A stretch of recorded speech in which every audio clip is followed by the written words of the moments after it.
I've talked to Christians and Jews who seem to think they have different Bibles, but is that really the case? We're going to go back and look at where they came from.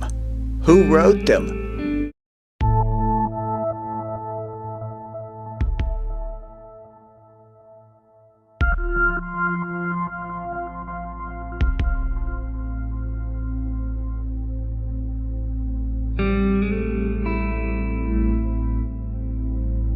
The Dead Sea Scrolls were produced 200 years before the birth of Jesus. They were handwritten by a very strict Jewish sect called the Essenes. They lived on the edge of the Dead Sea and produced a library of scrolls. The most famous was the Great Isaiah Scroll, which was found in its entirety. The Great Isaiah Scroll talked about a suffering Messiah who was to come. The scroll said the Messiah would come, be rejected, and would suffer for all of the people of the world. But the Isaiah Scroll was written 2,000 years ago. How does that compare to a modern Bible?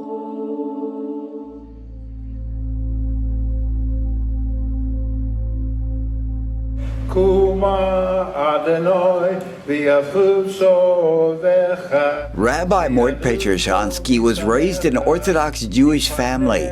His family was very prominent in the Philadelphia Jewish community, and he studied both Hebrew and Yiddish. I consider him a true Jewish sage. Now, a sage is a wise person who's very learned and adds meaning to life.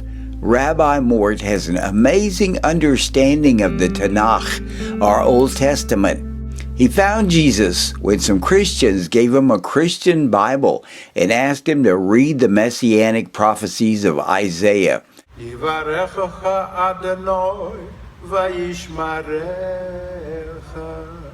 was skeptical because he believed the Christian Bible would be different than the Jewish Tanakh. First thing I said, well, he was using a King James Bible. That's a Christian Bible. I'm going to go get a Jewish Bible. So I went out and I got a Jewish Bible put out by the Jewish Publication Society. And I read Isaiah 53. And almost word for word, it read like the King James Version, except didn't have the these and thous in there. There's a lot of confusion when people talk about the Tanakh, Talmud, and Torah. Christians and Jews share the Old Testament and Tanakh. They're the same, except for the order of the books. The Jewish Tanakh places Daniel in the writings section with Psalms and Proverbs. Now, when you see a scroll being carried in a synagogue, you're seeing the first 5 books of the Old Testament. This is the Torah. Tradition says the Torah was created before the world was created. Another minor difference is the names of each book. The first book of the Bible is Genesis, right? Well, the Jews have an additional name for this book in all books of the Torah, which are the first 5 books. Jews identify Genesis as Bereshit, which is Hebrew for the first few words of Genesis. In the beginning, Bereshit. Exodus begins with a list of names, so Jews refer to Exodus as Shemot, which is Hebrew for names. Jews believe Moses was given a written Torah and an oral or spoken Torah, which was passed down verbally from generation to generation. The oral Torah is now what Jews call the Talmud, which many Jews feel is more important than the Torah. The Septuagint was a Bible written by 72 Greek-speaking Jews in the 3rd century BCE, because many Jews could not read Hebrew and Greek was their common language.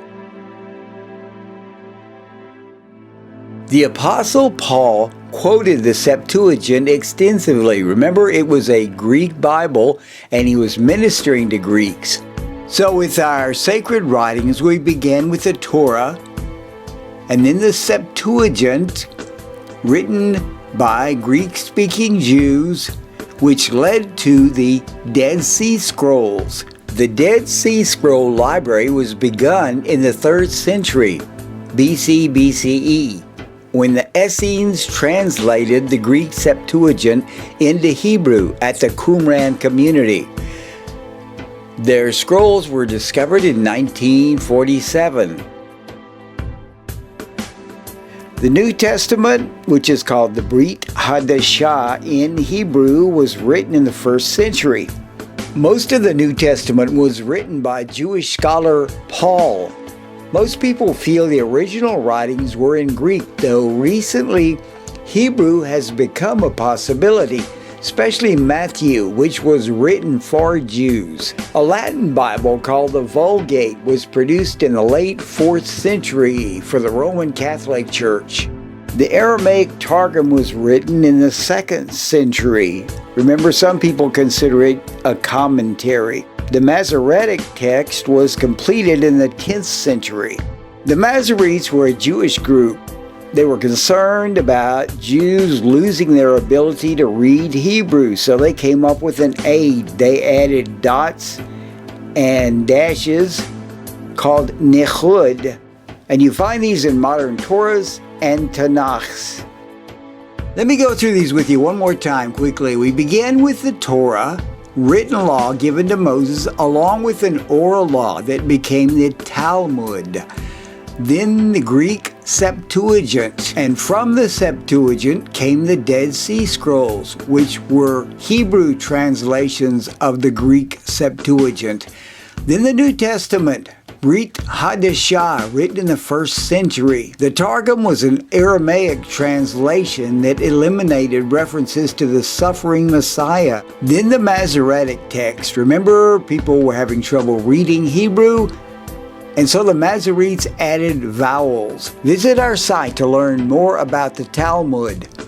With the exception of the Aramaic Targum, the Bible has remained pretty consistent throughout the ages.